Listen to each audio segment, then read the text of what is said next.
Hello everyone and welcome to chemistry classes. तो जैसे कि जे एडवांस का पेपर हो चुका है और इस साल केमिस्ट्री पोर्शन की अगर बात करें तो पिछले साल के लेवल से थोड़ा ऊपर लेवल का क्वेश्चन था। बहुत ही बढ़िया लेवल के क्वेश्चंस थे, बहुत ही बढ़िया क्वेश्चन बनाया था इस बार जे एडवांस का। स्पेशली ऑर्गेनिक केमिस्ट्री में बहुत ही बढ़िया क्वेश्चन थे। कंसेप्ट एक चैप्टर नहीं, बहुत सारे चैप्टर का मिक्स था। तो देखते हैं some of the questions of organic chemistry जो एडवांस में आया था।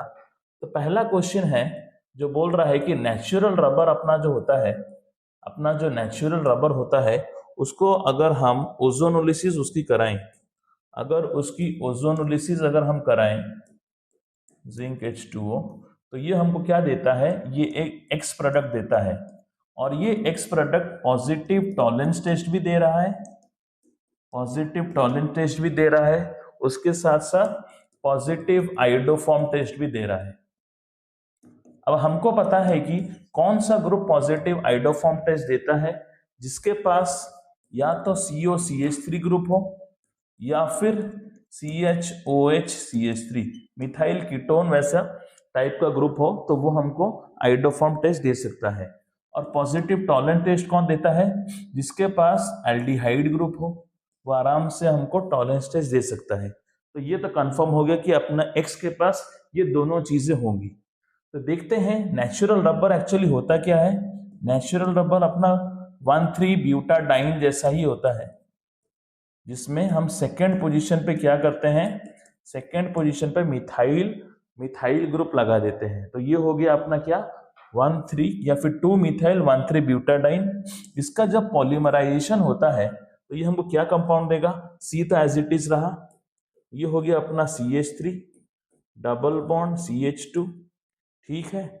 और क्या होगा, ये CH2 सिंगल हो गया अभी क्योंकि पॉलीमराइज कर रहे हैं, ठीक है। फिर क्या हो गया, बीच में डबल बॉन्ड, ये हो गया अपना, ये हो गया अपना CH2 ग्रुप, ये हो गया अपना H ग्रुप, ये हो गया अपना पॉलीमराइजेशन होकर आपको ऐसा कंपाउंड देता है जिसको हम क्या कहते हैं, इसको हम आइसोप्रीन भी कह सकते हैं या फिर पॉली आइसोप्रीन। यही है अपना नेचुरल रबर। अब अगर इसका ओजोनोलिसिस किया जाए तो ये ऑक्सीडेटिव क्लीवेज करेगा, हमको क्या प्रोडक्ट देगा, ये हमको प्रोडक्ट बना के देगा CH3। फिर क्या, यहाँ पे ऑक्सीडेटिव क्लीवेज हो रहा है, तो ये क्या बना के देगा CO, उसके बाद CH2, फिर CH2 CHO, ये वाला ग्रुप बना के हमको दिया, ठीक है। ये वाला ग्रुप हमको बना के इसने दिया, ये first carbon, second carbon, third carbon, fourth carbon, fifth carbon, ठीक है। बहुत ही बढ़िया। इसको हम ऐसे भी लिख सकते हैं, इसको हम चाहें तो कुछ अलग तरीका से भी लिख सकते हैं, बॉन्ड लाइन स्ट्रक्चर की अगर बात करें, ठीक है। तो ये गया दो कंपाउंड, अपना ऐसा है। ये बॉन्ड लाइन स्ट्रक्चर में भी हम लिख सकते हैं, जिसमें ये पहला कार्बन, दूसरा carbon, third carbon, fourth carbon पे कार्बोनिल, यहाँ फिफ्थ कार्बन। अभी क्या टेंडेंसी हो सकती है कि ये अपना एक 5 मेंबर का रिंग भी बना सकता है, 5 मेंबर का रिंग भी बना सकता है। तो ये क्या बनाएगा, अपना एक 5 मेंबर का रिंग बनाएगा, ये हो गया अपना 5 मेंबर का रिंग।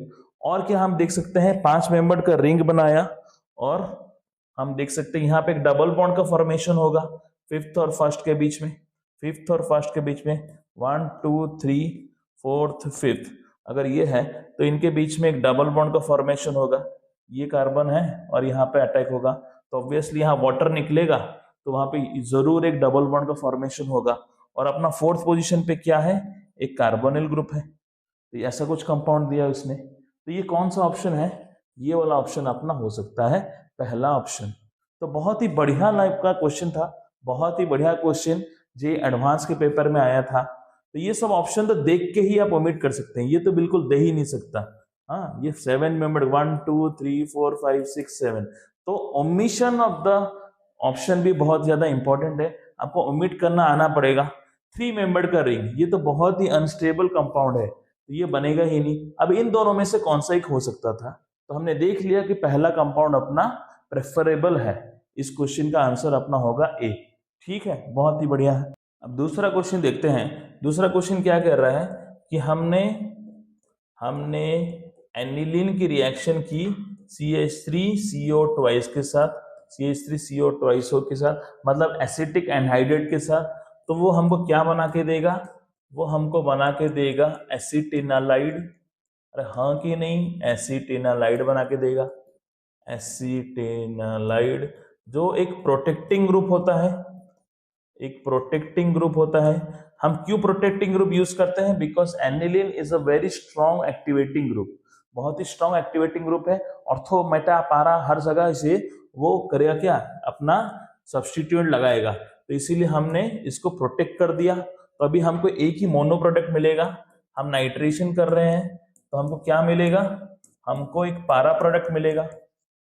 हमको एक पारा प्रोडक्ट मिल गया। ये हो गया अपना पारा प्रोडक्ट। ठीक है, नाइट्रो ग्रुप लग गया अपना 4th पोजीशन पे। ये हो गया अपना P। उसके बाद उन्होंने क्या किया? उसका reaction with H3O plus and NaNO2HCl, ये हमको क्या बना के देता है? ये हमको पहले तो आपको डी प्रोटेक्ट करेगा। किसको करेगा डी प्रोटेक्ट? एसिटिनालाइड को। तो वो NH2 बना दिया। उसके बाद क्या करेगा? वो NH2 को कन्वर्ट करके वो N2 प्लस Cl माइनस में कन्वर्ट कर देगा। क्यों? बिकॉज NaNO2 प्लस HCl का रिएक्शन हमको क्या बना के देता है? Diazonium, diazonium salt. और यहाँ पे पैरा पोजीशन पे अपना नाइट्रो रहा। तो ये हो गया अपना एक कंपाउंड जिसको हम क्या कहेंगे? Q। ये है अपना Q। ठीक है, आगे बढ़ते हैं। अभी सेकंड में क्या कह रहा है कि अपना आइसोप्रोपाइल बेंजीन का हम ऑक्सीडेशन कर रहे हैं। तो ठीक है, बहुत ही बढ़िया, बहुत ही बढ़िया है। इसका हम आइसोप्रोपाइल बेंजीन का हमने ऑक्सीडेशन वगैरह किया तो वो हमको ये क्या बना के, डायरेक्ट मैं कह रहा हूं, तो ये हमको कौन सी रिएक्शन देती है? क्यूमीन, क्यूमीन वाली रिएक्शन। क्यूमेन हाइड्रोपेरोक्साइड होकर, क्यूमीन हाइड्रोपेरोक्साइड होकर वो हमको क्या प्रोडक्ट देगा? वो हमको देता है फिनॉल, फिनॉल और उसके साथ एसीटोन। ये प्रिपरेशन ऑफ फिनॉल के लिए बहुत ही इंपॉर्टेंट रिएक्शन है। ये अपनी हो गई कौन सी product? S product, S product. अब क्या कह रहा है कि ये एस का रिएक्शन हम अगर क्यू के साथ करें तो एस का रिएक्शन मतलब अपना है ये फिनॉल का reaction with Q. Q is like this.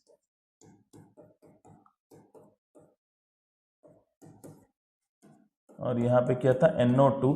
तो वो हमको क्या बना के देगा? इसको हम कौन से रिएक्शन कहते हैं? ये Cl माइनस है, ये Cl माइनस है। ये कौन सी रिएक्शन होती है? इसको हम एजो कपलिंग कहते हैं। एजो कपलिंग या फिर डाई एजो कपलिंग भी कह सकते हैं। तो ये हमको कैसा प्रोडक्ट बना के देगा? ये हमको डाई एजो, एजो कंपाउंड। ये बीच में हमें जो लग रहा है N डबल बॉन्ड N, वो है एजो ग्रुप, एजो ग्रुप। इसको हम एजो ग्रुप कहते हैं। तो ये हमें कैसे देगी? एक डाई कलर देगी, dye dye orange dye, orange या रेड डाई वो हमको देता है बना के। तो ये हो गया अपना डाई। तो देखते हैं ऑप्शन के हिसाब से। Q on treated with ethanol generates an aromatic aldehyde. No. S gives positive phthalate dye test. Yes, because phenol, अपना जो फिनॉल होता है, फिनॉल वो क्या फिनोप्थेलिन बनाता है, तो थैलिन टेस्ट देगा ये। P is a dinitro compound, नहीं, बिकॉज हमने प्रोटेक्ट किया है। T is a coloured compound, yes, क्योंकि एजो मिल रहा है। तो अपना ऑप्शन हो जाएगा B and D। MSQ type का क्वेश्चन था, बहुत ही बढ़िया क्वेश्चन, बहुत ही बढ़िया क्वेश्चन। आगे बढ़ते हैं फॉर द थर्ड क्वेश्चन। बहुत ही बढ़िया क्वेश्चन है जिसमें मिथाइल आयोडाइड लिया है, उसका रिएक्शन विद KCN कर रहा है। तो KCN के साथ क्या देता है? CH3CN, बहुत बढ़िया। उसके बाद उसका एसिडिक हाइड्रोलिसिस हो रहा है, तो ये क्या बना के देगा? CH3COOH, एसिटिक एसिड, और भी बढ़िया है। उसके बाद हम ले रहे हैं रेड फास्फोरस और ब्रोमीन। ये कौन सी ग्रुप होती है, कौन सी reaction? HVZ reaction, Hell Volhard Zelinsky, जिसमें हमको अल्फा हेलो कंपाउंड मिलता है। तो हमको अल्फा हेलो कंपाउंड मतलब BrCH2COOH मिलेगा, ऐसा कंपाउंड मिलेगा, बहुत ही बढ़िया। उसके बाद उसकी रिएक्शन विद NH3 हो रही है, एक टाइप की न्यूक्लियोफिलिक सब्स्टिट्यूशन होगी जो हमको क्या बना के देगा? NH2CH2COOH। इसको हम क्या कहेंगे, ग्लाइसिन। ये हो गया अपना ग्लाइसिन, तो ये हो गया अपना एक्स कंपाउंड। ठीक है, अब आगे बढ़ते हैं कैप्रोलैक्टम। कैप्रोलैक्टम क्या होता है? Caprolactam is a 7-membered ring, 7-membered ring somehow like this। अब स्ट्रक्चर देखते हैं कैसे बनता है। CH2 CH2 CH2 CH2 1 2 3 4 CH2 ऐसा एक अपना एक कैप्रोलैक्टम होता है। इसकी अगर हम एसिडिक हाइड्रोलिसिस करें तो ये हमको क्या बना के देता है? ये हमको पॉलीमर बना के देता है।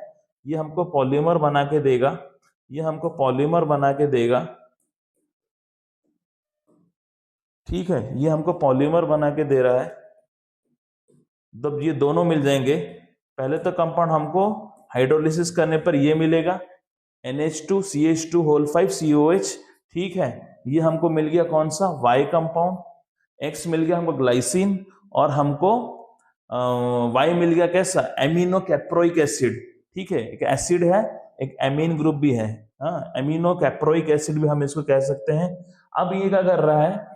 500 mole of X completely reacts with 500 mole of Y। तो 500 मोल ऑफ ग्लाइसिन और 500 मोल ऑफ अपना एमिनो कैप्रिक एसिड रिएक्शन कर रहा है to give a single biodegradable acyclic copolymer Z। तो ये कौन सा ग्रुप देता है? हमने क्या क्या रिएक्शन किया? NH2 CH2 NH2 CH2 COH, ये हो गया अपना glycine, N molecules plus N molecules of NH2 CH2 whole 5 COH। अब ये पॉलीमराइज जब करेगा, ये जब पॉलीमराइज करेगा तो ये हमको कैसे कंपाउंड देगा? ये पॉलीअमाइड्स वाले ग्रुप है, NHCO। ठीक है, NH2 NH CH2 CO, ऐसा सब कंपाउंड इरेज करते हैं। ठीक है, CH2 CO फिर NH, ठीक है, CH2 5 फिर CO, ऐसा टाइप का ये हो गया, हमको पॉलीमर बना के देगा, जिसको हम क्या कहते हैं? नाइलॉन 2 नाइलॉन 6 भी कह सकते हैं। ये एक बायोडिग्रेडेबल पॉलीमर होता है, एक बायोडिग्रेडेबल पॉलीमर है। बहुत ही बढ़िया है, बहुत ही बढ़िया है। तो हमें क्या पूछ रहा है? हमें पूछ रहा है कि amount of Z formed in gram is ये, तो ये है अपना Z। ठीक है, तो हमको पता है, हमको पहले क्या निकालना है? The molar mass of glycine, molar mass of glycine जो है कि NH2 CH2 होल 5 COH। इसकी मोलर मास कितनी होती है? It is near about 75 gram per mole. ठीक है, और molar mass of caproic acid, जो कैप्रोइक एसिड हमको मिलता है NH2 CH2 whole 5 COH, it is near about 131 gram per mole. ठीक है, तो बहुत ही बढ़िया। तो हमको पता है कि according to the law of conservation of mass, अब देखो बहुत ही बढ़िया कंसेप्ट है। ये 500 ml है कि 500 मोल है, ये है 500 मोल, दोनों मिलके कितना दिया? 1000 मोल। 1000 मोल का एक पॉलीमर बनाया, मतलब पानी कितना और निकला? क्योंकि ये कंडेंसेशन एक पॉलीमराइजेशन होता है, तो हमको 999 H2O मॉलिक्यूल मिलेंगे। हाँ कि नहीं? ये दोनों मिलके 1000 है ना, तो लॉ ऑफ कंजर्वेशन ऑफ मास के हिसाब से ये कितना है? ये एक पॉलीमर बना, तो वाटर कितना हुए? 999 हमको वाटर मॉलिक्यूल मिले।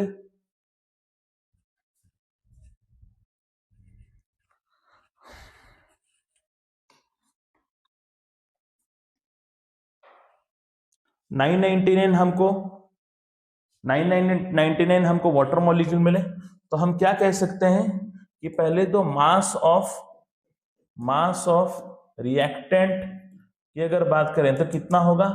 75 इंटू 500, ये ग्लाइसिन के लिए हो गया, और 131 इंटू 500, ये हो गया नियर अबाउट 103,000 ग्राम पर मोल। ये हो गया ये दोनों का किसमें, मास ऑफ द रिएक्टेंट। अगर प्रोडक्ट की बात करें तो प्रोडक्ट में बात करें क्या, हमको पहले वाटर मिल रहा है एक, वाटर कितना 999 इंटू 1 मोल कितना 18 ग्राम, तो 999 इंटू 18, ठीक है, तो ये नियर अबाउट होगा 17982 ग्राम, ठीक है। तो अपने को Z कितना मिला, Z आपको कितना मिला 103,000 माइनस 17982 ग्राम, ये मिल जाएगा आंसर अपने को नियर अबाउट 85018 ग्राम, जो कि होगा अपना आंसर ऑफ Z, या फिर Z का जो मॉलिक्यूलर मास है। तो बहुत ही बढ़िया क्वेश्चन था, बहुत ही बढ़िया क्वेश्चन था, जिसमें पॉलीमर के क्वेश्चन, कंडेंसेशन, पॉलीमराइजेशन और मोल कंसेप्ट सब कुछ मिला के है, एटॉमिक मास, गिवन मास सब कुछ दिया है। बहुत ही बढ़िया लेवल का क्वेश्चन था। तो जेईई एडवांस में ऐसे टाइप के क्वेश्चन बहुत अच्छे रहते हैं, बहुत ही दिमाग को आपको पूरा कूल रखकर इन सब क्वेश्चन को सॉल्व करना है। तो बताइए जरूर कमेंट सेक्शन में कि कैसा लगा ये एनालिसिस, हमने जो सॉल्व किए 3 क्वेश्चन कैसे लगे। इसी तरह हमको मतलब टॉपिक्स को कोरिलेट करके ही लेना पड़ेगा, तभी जेईई एडवांस के क्वेश्चन सॉल्व हो सकते हैं। तो thank you for watching everyone.